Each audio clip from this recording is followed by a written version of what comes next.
everyone is responsible for the energy that they bring to the room. Positivity yields positivity. Going into a marketing organization and some of our clients where they're pushing numbers all day to tell us that the best meetings they have are when they get to sit down and talk about creative. If we bring a positive attitude, a positive message, and our positive energy to the experience, I think that transcends through the process, transcends through the work, and then transcends through the campaigns and just the brand in general.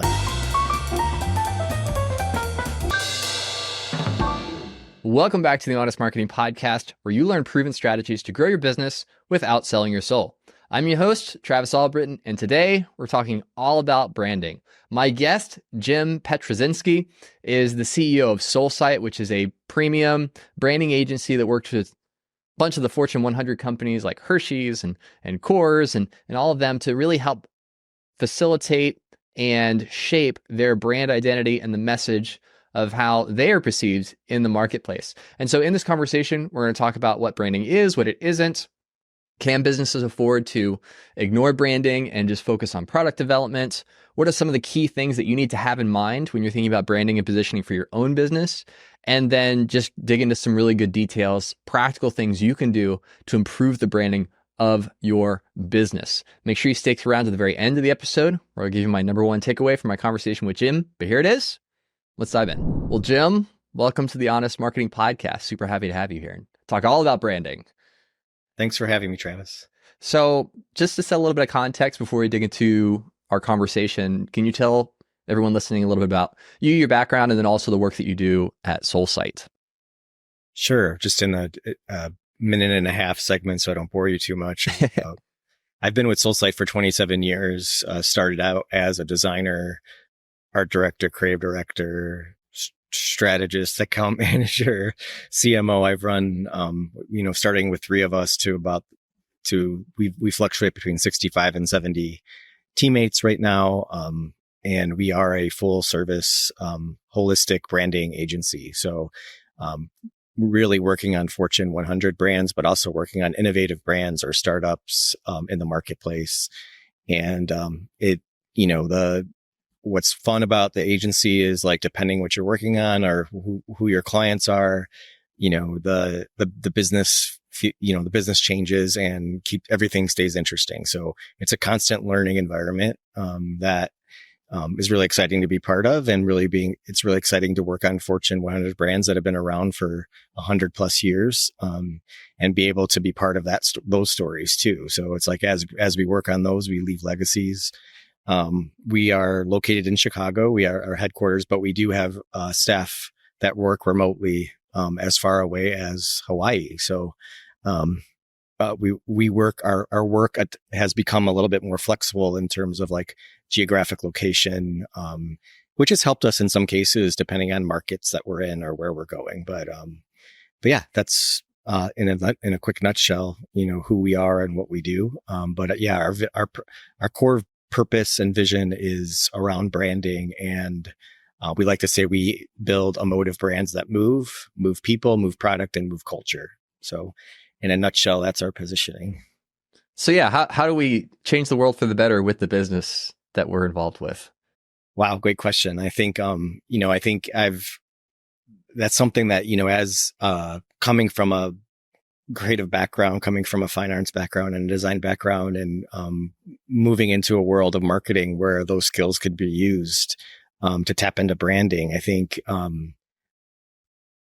brands often define our culture as we see it, and where we're at in culture. We often say, come to people as we are, or come to people as they are, instead of trying to have them come to you. So you have to be a little bit vulnerable, and you have to be a little bit proactive when it comes to those types of things in order to make change. And I think as we move forward, that has to come with trustworthiness, authenticity, empathy, and a high level of vulnerability to be able to say, we didn't get it right, or, you really need to lean in to understand. So what we, and thinking about, what we do in branding and in marketing is, also, as we say, it defines culture.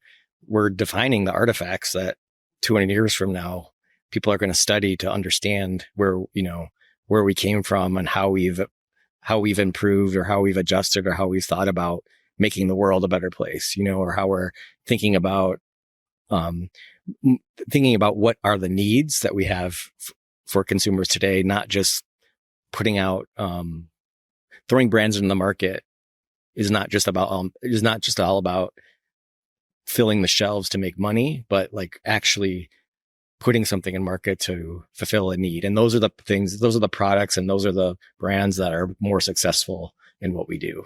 For sure. Now we're saying the word brand a lot, and I know it's a buzzword in marketing and in sales and business. It's like you think, and I think a lot of, especially earlier business owners, they think of brand as like this aspirational thing. It's like, I start a business that is profitable enough that I don't lose my house. And then eventually I shift into legacy mode. And that's when I start thinking about brand and like this idea of like, how am I perceived? But I actually think that from my perspective, that seems a little bit backwards. The way that you get there is by having the branding that tells the story to get to you to where you want to go. But I would love to just hear in your words, why is branding important for businesses? And why is it not enough today to just make great widgets? Whereas in the past, you could just have the most robust toaster oven and that was all you needed. But now that's just not going to cut it anymore. Great question too. I think that the brand for us, as we describe it, is is an expression and also a story. So there's that old notion of like product first or brand first. And I think, if you think about brands that have been around or have been sustainable for a number of years, start with a story. They start with passion. They start with experimentation but they're rooted in someone or something that has purpose. So brand has to have purpose in order to be able to move forward. And with that purpose, a set of values, a set of attributes that make up what a brand is. It's often, for some, it's a stretch to use the analogy of brands can be more human, but they can be definitely the more human brands are the brands that we connect with, because a brand is more than, the Dunkin' Donuts logo on a cup. It's the experience that you get when you're in the environment. It's the experience that you get when you're sharing it with other people. It's the experience you get when you're talking to the coffee clerk behind the counter, the barista. I don't know if that's what Dunkin' Donuts calls them, but that whole experience and the colors they use, the phrases they use, the energy that's in the space. It's like, it's all part of the brand story. And one thing cannot coexist without the other, right? It has to holistically make sense and be cohesive. The second part of your story, I think, kind of ladders to what a brand means is, we see a lot of what I call stunt marketing, where it's not, you can't just do one-off logos, or you can't just do something that just looks cool or looks beautiful. And, that a lot of times that's fleeting. And a lot of times, you confuse your message, when you try to just gain attention for 2 months or 3 months with a campaign or a stunt that is just solely to gain awareness for a short period of time. I like to say, and the team here, as we talk, branding is a marathon. It's not a sprint, and it's a team sport, not an individual sport. So when I say a team sport, not only what we're doing here is in developing the brand and the brand strategy, the brand story, but also what that is visualized in consumer packaged goods. But how does that come to life in, marketing campaigns and, advertising campaigns, social campaigns is how we think about it. So it's not, we did start as strictly as a consumer packaged goods company. So my heart is a little bit into the four dimensionality of what that brand feels like when it's in your hand or, you're wearing it. So the longevity that has to have in the marketplace in order to be successful takes time. It doesn't, there are lightning does strike in a bottle every once in a while, but I think it's becoming rarer and rarer just because of the opportunities that people have to get things to market, on their own. And you talked about how your philosophy that branding is holistic. It's not just like, here's a list of colors and the logos that we're going to use. It's much bigger than that. What are those core elements that you look for, both with brands that you work with, but then just others in the marketplace, that you think every good brand needs to have figured out in order to have a holistic understanding of who they are, what they stand for, and how they're positioning themselves in the marketplace? There's an interesting tool that we like to think about in a different dimension of just an axis, but what's on that Z and the E axis, or, and how do those come together in terms of how we think about the brand? I think you really have to know what your expectations are going into what you're doing. So what are our expectations as the owner of the brand?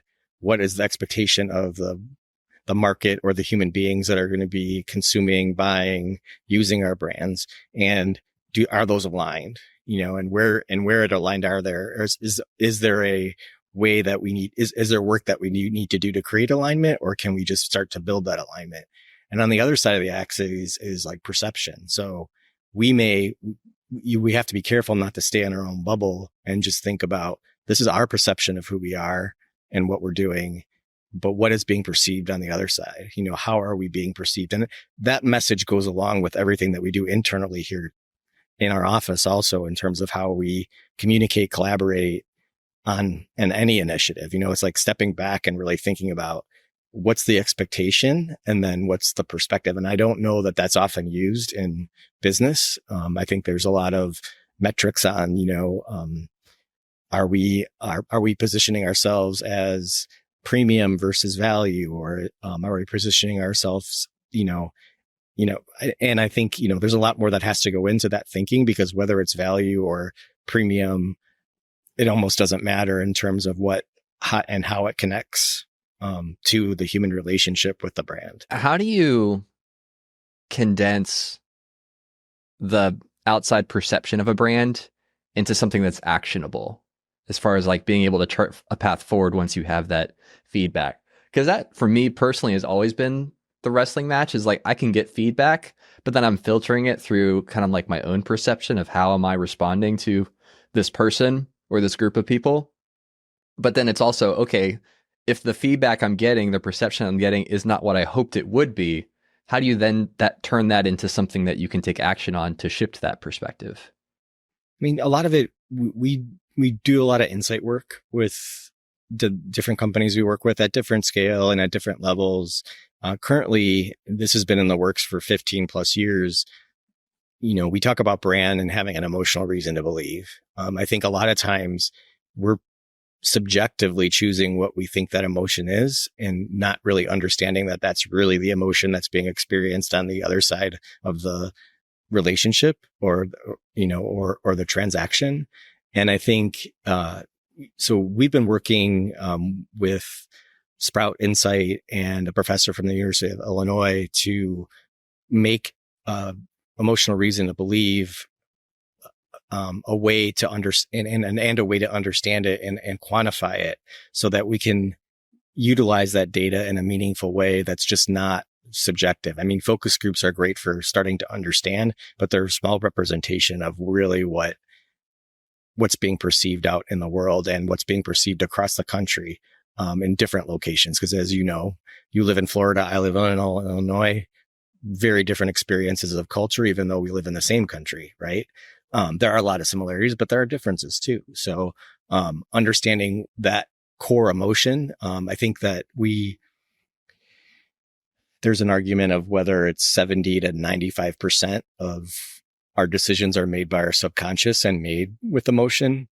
And everyone says, don't make decisions with your emotion, but it's next to impossible because we're wired to be human beings. And so that's what we're trying to do. Again, we're still test piloting how to get there. And that question that you have of like, how do you change that perception? Emotion is part of it. I think the other part of it is just listening. I mean, I think that you really just have to listen, whether that's like listening socially, listening to people talk, doing stakeholder interviews, but really listening to what the needs are versus what we actually want to get out of something in the marketplace. Of course, we all want to do well in the marketplace. We all want to have the awareness that, some major brands, like, Nike and Apple and, all the like Coca-Cola have, but it takes a lot of listening to really understand, where those are at before you can really become a leader in those categories. Yeah, well, once you figure that out, I think the sky's the limit because that's, like I even think about myself and my own journey in marketing, how, early on, you're just like consuming lots of case studies and like educational materials, like how to market, how to become sticky, like how to get yourself out there. And then you start to see like the emotional undercurrents of the marketing campaigns that you're interacting with on a daily basis. And I think for me, at least, my purchasing is at least 90% emotional. But the problem is now I know it is. And so I'm having to like reconcile in my head, like, this is totally an emotional purchase that I'm trying to justify logically. Like, no, I really do need this from this very particular brand. And it's not at all because of their images on Instagram and now it's positioned as this kind of product or this kind of identity that I want to be associated with. And so now I'm going to spend 3 times as much on a t-shirt here versus at Target because I want to emotionally attach to the message of that brand. It drives me nuts internally. But a great example of that is like, and they're usually impulse buys at the C-store or when you're checking out. But we did a lot of work with Hershey's to get appetite appeal on their individual packs that are sold at retail. And when people, there's the brand name, right? There's a logo, what the experience of a Reese's peanut butter cup is, but to see it photographed on package emotionally is driving that impulse to want to pick it up and buy it even more, right? It's like a great looking something that that looks like it's going to taste great is tapping into that emotional sense of like, I really want, I think I deserve a snack, on my way home in the car, and I better eat this before I get home, before I see the kids. Yeah. So. Well, and the subconscious part of that is so powerful because like they've done studies on coffee drinkers that your brain will actually start to react as if it's consuming caffeine just by thinking about coffee. Yeah. Like your brain has actually trained itself to certain behaviors and certain triggers. And so, as marketers, on the Honest Marketing Podcast, with great power comes great responsibility. So use this to make the world better and actually improve the lives of the people that are interacting with your brand, and not getting them hooked on like hydrocodone or something like that. Well, I think that to that point, though, I mean, if you take it a level deeper, and I know this sounds a little bit like psychology, but the more that we are loyal to being honest and really being genuine, as I mentioned before, and trustworthy, I think that starts to drive culture to do the same. I mean, we're living in a time where it feels like there's a lot of, we don't know who to listen to. We don't know what's right. We don't know what's wrong. And I've had this conversation with my wife many times. I think it's our responsibility as marketers and branding people to like start setting that example. Like it's, what are the things that are important to people? What are the things that are going to create loyalty? What are the things that are going to create collaboration and community? And I think, we can do it in micro doses. I don't think there's a one big solve that fixes everything. I think first is understanding and listening, and then the next is like starting to act on those things that are important. And I've seen brands participate here and there and try to activate in different ways. We helped develop the Visi brand for Molson Coors, and they recognized the opportunity to really support the LGBTQ community in the Chicagoland area. And I think that, and even globally, but even the sponsorship and some of the work that they did and some of the work that was going into the marketing, just showing that support that, like everyone's included kind of notion, is really great to see, like that there is some consciousness going there. And it wasn't meant to like try to pull in another target or try to pull in an influencer market, but meant to really let people know that they're included. And this product is for anyone and everyone. So I want to shift to a little bit more, I guess, practical strategy when you're thinking about intentionally crafting a brand story. How do you create what I'll call positive emotional vibes between consumers and companies, right? That positive affinity, brand affinity. When you think about Apple, you think about it in a positive light instead of, the image of United Airlines dragging somebody off an airplane as like a negative brand affinity. What are the things that you look to? Is it color science, typography, iconography? Like, what are the different elements that you think through and consider when you're trying to intentionally craft a brand to have a certain kind of emotional impact? Yeah, you answered some of the question, which is definitely color obviously plays a role. Typography also plays a role in how things feel or look. The interaction between, if it includes photography, like what's that style of photography? If we're talking about if there needs to be an influencer or there needs to be someone else associated with the brand, what is that? How does that personality connect to the personality that we're trying to perceive in the brand? But a big one, which like, I think, again, I'm not trying to sell our company, but I say you are responsible for, and this sounds a little bit, self-help, but everyone is responsible for the energy that they bring to the room. And if you bring positivity, like yields positivity. And if going into a marketing organization where and some of our clients where, they're pushing numbers all day to tell us that the best meetings they have are when they get to sit down and talk about creative. If we bring a positive attitude, a positive message, and our positive energy to the experience, I think that transcends through the process, transcends through the work, and then transcends through the campaigns and just the brand in general. I mean, it's something really easy, but I think it's something that, what do they say? You're only, I won't use a curse word, but your culture and your culture and your team is only as good as like the biggest jerk in the room, right? So you have to apply that too when you're thinking about the brand teams that you're working with and the brands that you're developing and working on, and being able to be honest enough to call that out when it's when you see things that are maybe going in the wrong direction. And empathy is important too. I think empathy, not empathy of like who we're targeting and who we want to talk to and understand what it's like to live in their shoes. I had the privilege of joining an insights team that was studying to develop a new alcoholic product for Americans that are, Mexican or Latin American, Hispanic. There are a number of different words used to describe the market. But going into homes of people that in Texas, in Chicago, in Los Angeles, and, them not being asked, but them feeding us dinner and family comes, we're there to talk to, 25 to 30-year-old males, and they're bringing in grandma and the kids are running around, and it became a very very friendly, very inclusive, very open environment, and changed what we thought actually changed the projection of where we thought the innovation should go based on the experiences that we had. So, and not that there wasn't people on the team that, come from those cultures, but to actually feel it and experience it,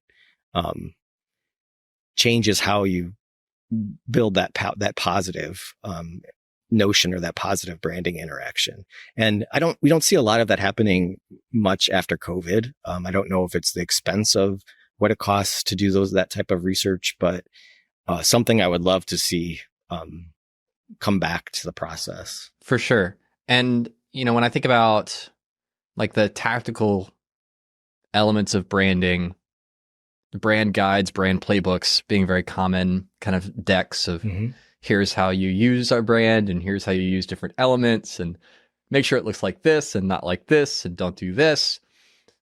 I'm curious how much of that is helpful in the sense of unifying, for instance, the blue that you're using in your typography and just creating a consistency, and how much of that can also then become a hindrance from applying the messaging or the story depending on the platform or medium you're in, right? So like I've seen brands that they have a very particular visual style on Instagram, and then they're trying to bring that to LinkedIn without recognizing the context of the content they're using. And maybe we actually do need a different photography style here in order for it to resonate with the people on this platform. But because it doesn't fit into the brand playbook, they're just kind of like deferring back to that as like the holy Bible of their company's marketing message. So what role does that consistency or that kind of unified approach to how you're presenting the brand in the market and in the places where you're interacting with people, like what are the strengths and the weaknesses of that, just so that as companies develop their own kind of brand playbooks or media guides, they know like which rules to break and when in order to actually get the result that they want? That's a fair question too, with guidelines and, where we go with standards, but consistency is great if you can maintain consistency, but you also with that have to have flexibility and to understand that sometimes the brand has to evolve depending on where culture is going. So like paying attention to where culture is going and not just changing a photography style to meet, and asking yourself, do we even belong on LinkedIn? Like, do we belong? Like where do we have the right to actually live? I think that's a lot of times, I think some brands try to be all to everyone. And I think if that comes off as not genuine, right? You have to mean something to someone. You can't make that line as a parent, like you're not going to make your kids happy 100% of the time, like there's going to be some people that just aren't going to get it. And that's okay. I think, the understanding is, we want in marketing, we just tend to want to make sure that everyone likes us and everyone wants to buy us, but it's just not the case, and it's just not practical. So when we're developing brand guidelines, we like to say that they're the starting point. I think as we've done some roundtable workshops with a lot of the other agencies that touch the brand. And so we'll bring together the PR team, we'll bring together the media team, we'll bring together anyone that might have the social team, anyone that might have, and we call them tabletops. And when you put everything up on the wall and look at it all together, there's a lot of inspiration that you get from seeing what some of the other teams are doing. And then there's other teams that are kind of checking themselves with like, hey, wait, I see where things are maybe kind of moving in a different direction and not, following the guidelines or following the voice or following the vision that we need to make sure that there's consistency. So people know who we are. I mean, they know that we don't have two personalities or three personalities out in the world. They understand it and they can play back to us what consistently what they're getting out of what it's like to have our brand in their hand. Yeah. And I think ultimately where, like in my mind, like the rubber really meets the road is like, it's like Mike Tyson. Everyone has a plan until you get punched in the mouth. I feel like every brand has a great strategy until you put it out there and you start engaging with people. And now it becomes a dialogue instead of a monologue, right? And so now there's like a mutual interaction. And especially with social media and just the rapid rise of the influence of user-generated content. Mm-hmm. Like I think about that iconic, ocean spray TikTok is just this dude on a longboard drinking a giant jug of cranberry juice that did more for their brand and their, market share than any campaign that they put together. And so, so there's also a level of like certain distribution channels you have a hand in controlling because you're the one creating the content. But then ultimately, if you're intersecting with culture in the way that I think a lot of brands hope that they can, you have to then be willing to give up a certain amount of creative control for people contributing to the messaging that you're creating and the community that you're building and the perception that you're building. So how do you coach brands on that? Because I imagine with especially like established brands that have a history and a longevity and a certain momentum, it can be difficult to kind of let go of that homage to the past and innovate within the constraints of what they're comfortable with. And I imagine that's a lot of give and take, but how do you manage that tension of like innovating, pushing forward, but then still staying attached to the core identity of what the brand has been? I think it's just being careful to not be too reactive to what's going on, because as you said, things can happen quickly and then disappear, right? Stanley, the big cups are Mm-hmm. hot right now. I mean, my daughter has one. It doesn't fit in the cabinet. Like it's, and you hear all these parents complaining about these big cups, right? And well, how did that become popular? It's all because of influencers, right? It didn't, that brand didn't start out as a thermal cup brand, but it is durable, right? Like, so, I think that some of that is piggybacking off a lot of what Yeti had done years prior, but like something maybe a little bit more attainable still, but yet still expensive. So like, I think it's a moment that we have to pay attention to and understand why, like understand if we are going to react or we are going to change, or are we going to listen to what's happening from the consumer's voice, really making sure that we understand why,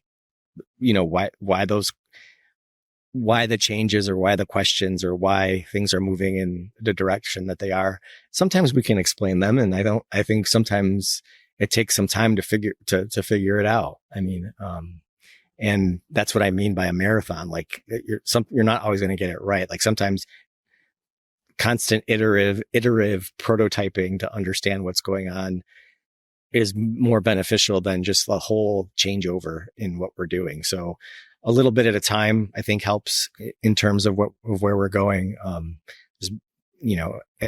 There's a statistic of that, like only like 1 in like 600 new product launches make it every year. It's to year 2. So, I think a lot of that is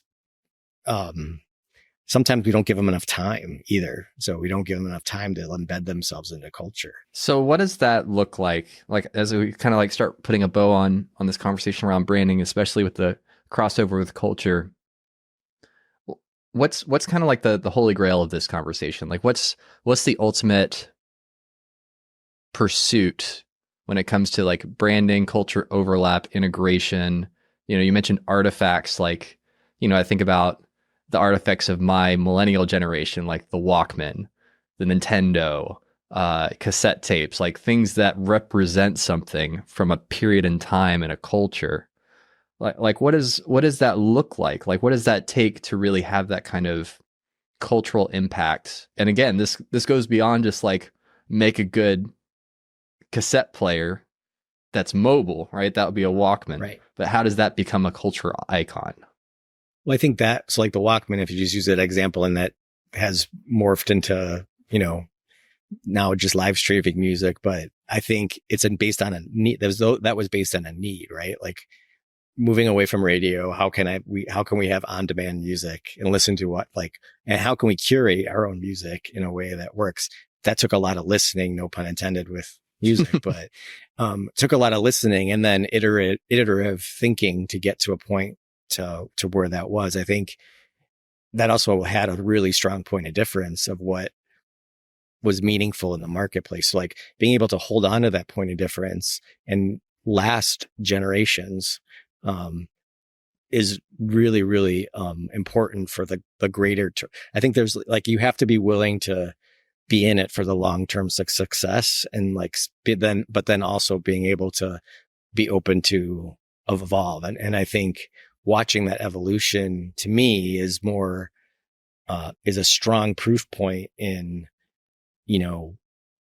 brands really believing in themselves and also believing in, that, really believing in a strong purpose. I would say is the way to move forward. I think when you stray away from that purpose, it really does start to convolute where and what you stand for. And I think, it's hard enough for people to understand the purpose you're trying to get out in the first place. But yeah, Walkman's a great example, because I think it's, it may be, besides like,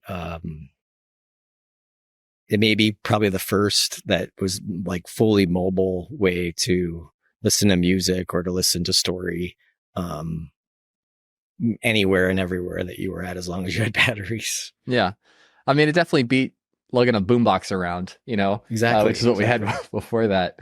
Well, Jim, I really appreciate you sharing all your insights with us and really helping us dig into the psychology of branding, not necessarily just the implementation, because I think you really need to have a solid understanding of both to pull it off. Where can people go to learn more about SoulSight and the work that you do there, and then also to connect with you personally? The best way to find out more about SoulSight is soulsight.com. If you want to connect with me personally, there is actually a contact us button on the website. I do receive all of those emails. You can find me on LinkedIn, but I'm not on any other social. So that's for my own mental health. Yeah, you got to have that focus. If any of you have teenagers, you know that it's just easier to stay off of social than to be on it, to see what's going on. I'll let our younger staff monitor brands in their social, in the social environment. That's good delegation, Jim. That shows good, strong leadership skills, which I know that you've talked about on other podcasts. They're accountable for that. I can't, it goes, I go to unhealthy places, personally, with some of the stuff that's unsocial. For sure. But yeah, that's where website's the best place to find it. We're going through a bit of a website redesign. Some of the work that's on there is a few years old, but look for some new work to be posted in the next, I would say, 2 to 3 months. Very cool. Well, Jim, thank you again for your time and everything you shared. Really, really enjoyed it. Thanks, Travis. So my number one takeaway from my conversation with Jim is to not overlook the importance of dialogue. That, when he was talking about going into people's homes, having conversations, connecting with the people that ultimately they want to resonate with the brands and the products they're launching, that kind of dialogue is so important, because we can certainly put together our best guess. This is how we think our brand is positioned.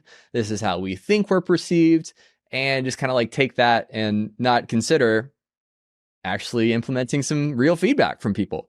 And so taking the time to do some real market research, talk to actual customers that you serve, actual clients that you serve, to hear from them what they think about you, how they perceive you. Do they see you as more premium or more value? What kind of impact does your brand or company have in their life? Do they think about it in a positive way or in a negative way?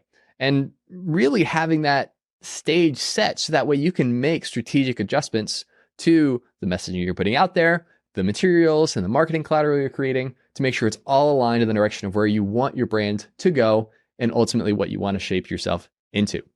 Make sure you check out Jim's company, soulsight.com, and connect with them on LinkedIn. Both those links are in the description below. I hope you enjoyed another episode here on the Honest Marketing Podcast. And until next time, stay honest.